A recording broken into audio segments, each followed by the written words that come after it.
तो मूवी की शुरुआत में हम एक किलर को देखते हैं जिसने एक आदमी को बीच सड़क पे ही मार दिया। इस किलर का नाम है चोई। चोई के काम करने का तरीका बाकी किलर से थोड़ा अलग है। वो किस तरह हमें मूवी के क्लाइमैक्स में पता चलेगा।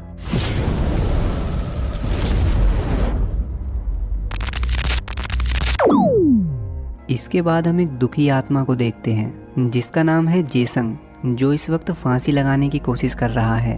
तभी वहां उसकी मकान मालकिन आकर उससे किराया मांगने लगी।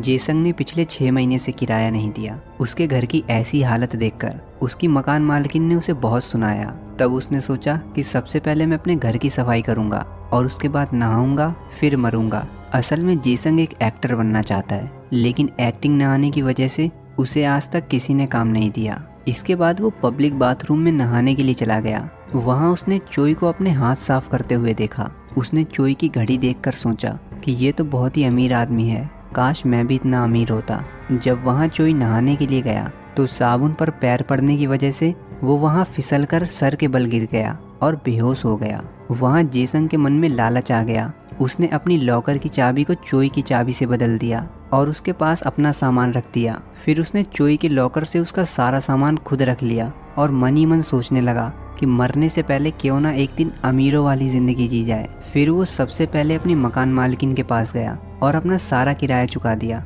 बल्कि उसने कुछ महीनों का एडवांस भी दे दिया। फिर उसके सूट से एक कार की चाबी निकली, जिसके बाद तो मानो वो खुशी से पागल ही हो गया। खैर, फिर यहाँ से वो अपनी दोस्त से मिलने गया। वहाँ उसकी दोस्त ने कहा कि अगले महीने मेरी शादी होने वाली है। अब ये सुनकर जेसन बहुत उदास हो गया, क्योंकि वो उसे पसंद करता था।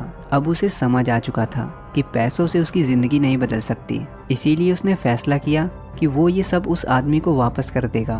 तब वो सामान लौटाने के लिए हॉस्पिटल गया। वहाँ जेसंग ने अपना सामान लेकर चोई का सामान रख दिया, लेकिन तभी चोई को होश आ गया। उसने जेसंग से कहा कि हॉस्पिटल वालों ने मेरा नाम जेसंग बताया है, क्या तुम मुझसे मिलने आए हो और क्या तुम मेरे बारे में कुछ जानते हो, क्योंकि मुझे कुछ याद नहीं है, मेरी याददाश्त जा चुकी है। अब यहाँ जेसन ने सच्चाई बताने की जगह ये कह दिया कि मैं तुम्हें नहीं जानता, जिसके बाद वो फिर से चोई का सामान लेकर चला गया। इसके बाद जब चोई को डिस्चार्ज किया गया तो उसके पास इतने भी पैसे नहीं थे कि वो अपनी फीस भर सके।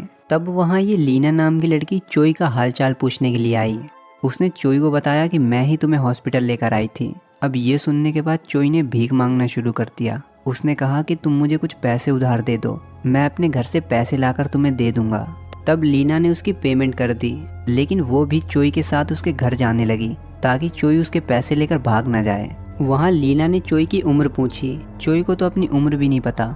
उसने अपने डॉक्यूमेंट्स में देखकर बताया कि मैं 32 साल का हूँ, जिस पर लीना कहने लगी फिर तो हम एक ही उम्र के हैं। लेकिन चोई को अपनी शक्ल देखकर नहीं लगता था कि वो इतनी कम उम्र का है। इधर जेसंग सोच रहा था कि जब किस्मत ही उसे ये सब देना चाहती है तो उसे ले लेना चाहिए, इसमें उसकी कोई गलती नहीं है। जिसके बाद वो चोई के घर चला गया। वो अपार्टमेंट जेसंग की सोच से भी बड़ा था। उसने अपनी पूरी जिंदगी में इतनी आलीशान चीजें नहीं देखी थी। खैर, इधर चोई जब अपने घर पहुंचा, जो कि असल में जेसंग का घर है, वहाँ की कबाड़ खाने जैसी हालत देखकर लीना समझ गई अब उसके पैसे तो मिलने से रहे।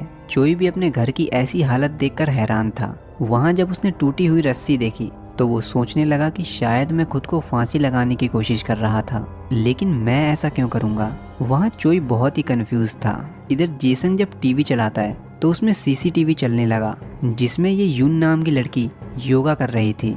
उसने चैनल बदलने की कोशिश की, लेकिन सब में यही आ रहा था। तब जेसंग इसी प्रोग्राम को देखने लगा। इधर चोई अपने बारे में जानने के लिए अपने पड़ोसियों से मिलने गया कि शायद वो कुछ उसे बता दें, लेकिन सभी ने उसे सेल्समैन समझकर भगा दिया। तब वहीं से गुजर रहे एक आदमी से चोई पूछने लगा कि क्या तुम मुझे जानते हो, लेकिन वो आदमी बिना बात के अकड़ने लगा। तब चोई ने 1 मिनट में उसकी सारी अकड़ निकाल दी। अब चोई सोचने लगा कि मैं इतना अच्छा फाइटर हूँ, मुझे तो पता ही नहीं था। इधर जेसंग ने सीसीटीवी में देखा कि यून अपने आप को मारने की कोशिश कर रही है। तब वो बहुत डर गया और पुलिस को फोन करने लगा, लेकिन कुछ देर बाद उसने देखा कि यून फिर से जिंदा हो गई और फिर अपने आप को मारने लगी। अब ये सब हो क्या रहा है, ना तो जेसंग को समझ आ रहा है और ना ही हमें। इधर लीना जब चोई से मिलने आई तो उसने देखा कि चोई ने सारा घर साफ कर दिया है। चोई ने उसे बताया कि अपने बारे में मुझे जो कुछ भी पता चला है वो मैं इस डायरी में लिख रहा हूँ और अभी मुझे ये पता चला है कि मैं चाकू बहुत अच्छी चलाता हूँ। अब ये सुनते ही लीना उसे अपने घर ले गई,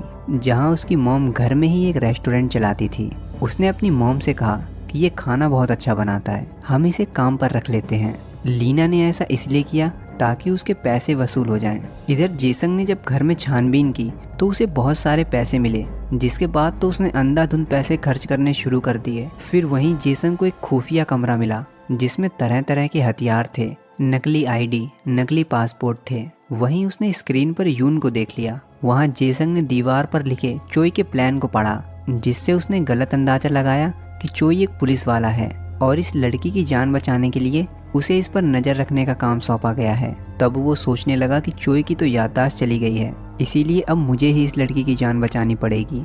जेसन को ये भी पता चला कि वो लड़की इसी बिल्डिंग के किसी अपार्टमेंट में रहती है। तब वो हर अपार्टमेंट में जाकर चेक करने लगा, लेकिन वो उसे नहीं ढूंढ पाया। फिर उसने आकर सीसीटीवी में देखा कि वो लड़की फिर से मरने लगी और उसके गिरने की आवाज़ जेसन को भी सुनाई दे रही थी, जिससे वो समझ गया कि वो ऊपर वाले अपार्टमेंट में ही रहती है। फिर क्या, वो उससे जान पहचान बढ़ाने के लिए मिलने चला गया। इधर चोई इस रेस्टोरेंट का मेन शेफ बन चुका है। वो इतना अच्छा खाना बनाता है कि कुछ ही दिनों में उस रेस्टोरेंट के बाहर कस्टमर्स की लाइन लगने लगी।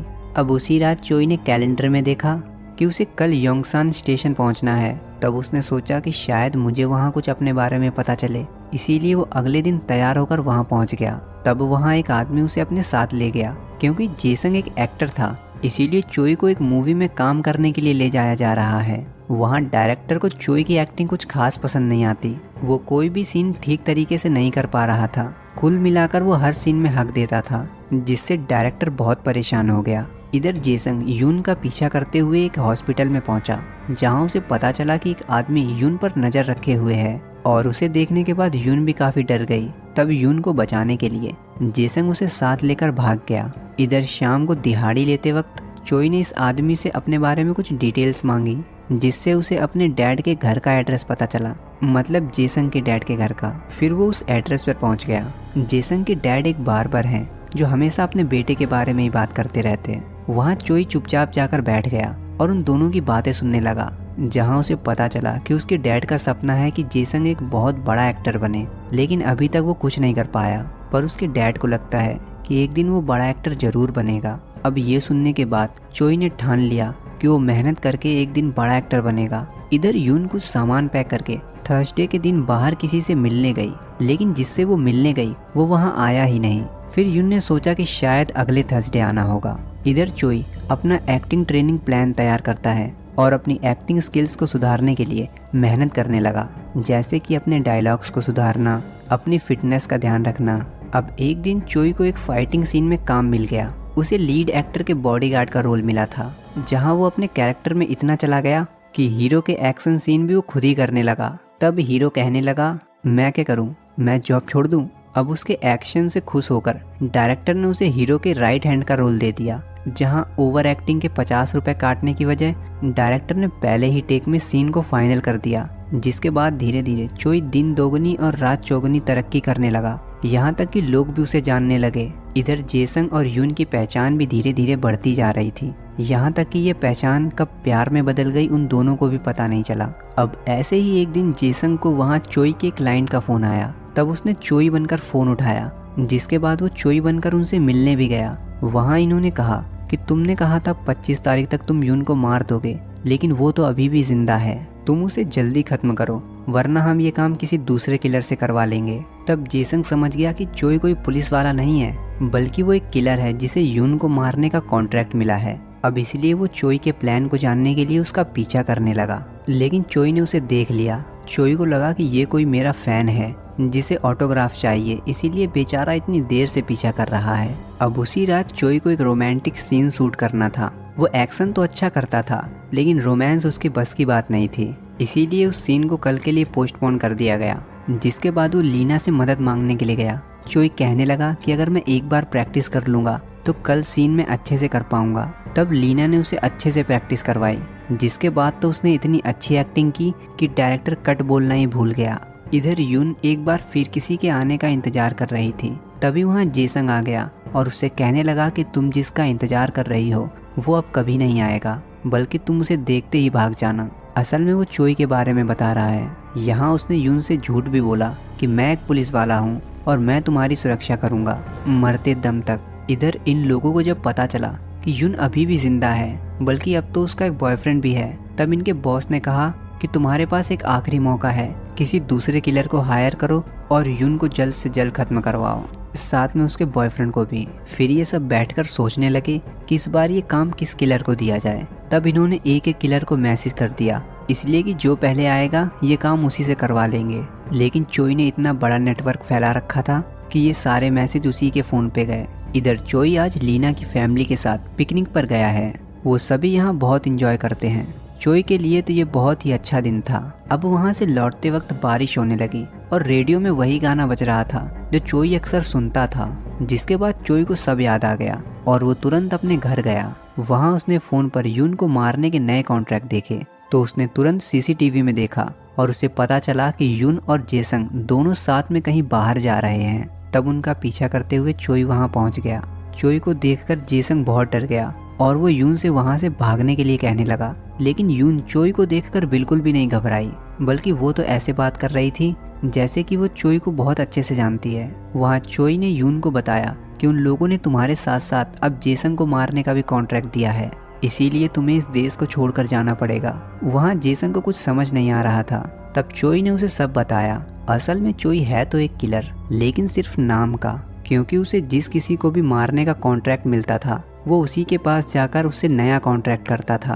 वो लोगों से कहता था कि कुछ लोग तुम्हें मारना चाहते हैं, अगर तुम जिंदा रहना चाहते हो तो मैं जैसा बताऊं वैसा ही करो। फिर चोई उसकी फेक डेथ प्लान करता था ताकि कॉन्ट्रैक्ट देने वाले को लगे कि वो इंसान सच में मर गया है। बाद में कॉन्ट्रैक्ट के पैसे वो दोनों आपस में बांट लेते हैं। यून के साथ भी कुछ ऐसा ही है, इसीलिए चोई ने उसे बचाने के लिए अपनी निगरानी में रखा था, जहां यून अपनी मौत को असली दिखाने के लिए रोज प्रैक्टिस करती थी। लेकिन चोई की याददाश्त जाने की वजह से पूरा प्लान खराब हो गया और इसीलिए यून को देश छोड़ना पड़ेगा। यून जेसन को भी अपने साथ चलने के लिए कहती है क्योंकि अब उसकी जान भी खतरे में है। तब जेसन कहने लगा कि मैं तो वैसे भी मरने वाला था, मेरे आगे पीछे रोने वाला कोई नहीं है, तुम मेरी चिंता मत करो। तब चोई ने उससे कहा, ऐसा नहीं है, मैं तुम्हारे डैड से मिला था, वो तुम्हें एक बड़ा एक्टर बनते हुए देखना चाहते हैं, इसीलिए तुम्हें जिंदा रहना होगा। अब इसके बाद चोई इन दोनों को बचाने के लिए प्लान बनाता है। चोई इन लोगों को फ़ोन करके कहता है कि कल तुम्हारा काम हो जाएगा। फिर वो यून और जेसन को समझाता है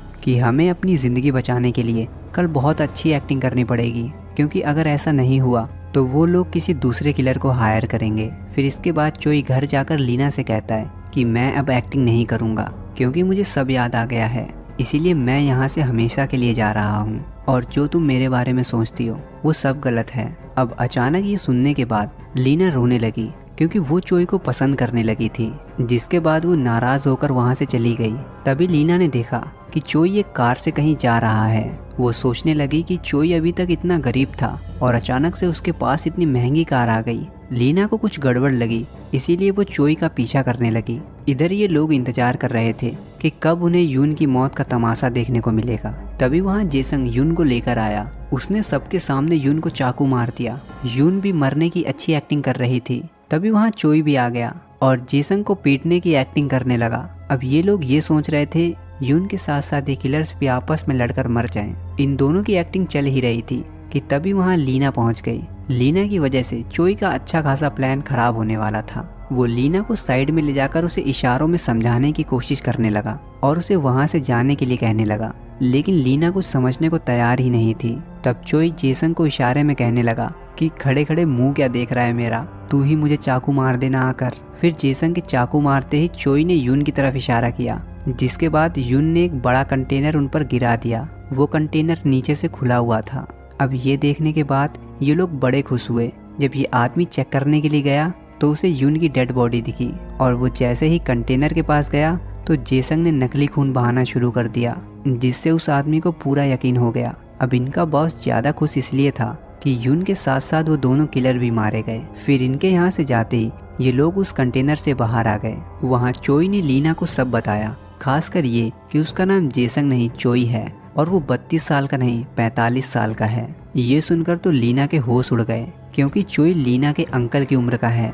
तभी लीना को याद आया कि आज चोई की मूवी के आखिरी सीन का शूट है, इसीलिए वो तुरंत चोई को सेट पर लेकर गई, जहाँ चोई स्क्रिप्ट को छोड़कर अपनी दिल की बात बोलने लगा, वो भी लीना को देखकर। और तब लीना भी मान गई। फिर चोई लीना की फैमिली के साथ ही रहने लगा और चोई ने अपना पुराना काम छोड़कर एक्टिंग को ही अपना पेशा बना लिया। जेसंग ने भी अपने डैड के सपने को पूरा करने के लिए एक्टिंग शुरू कर दी और उसे चोई के साथ एक मूवी में काम करने का मौका भी मिल गया। वो यही मूवी है जिसे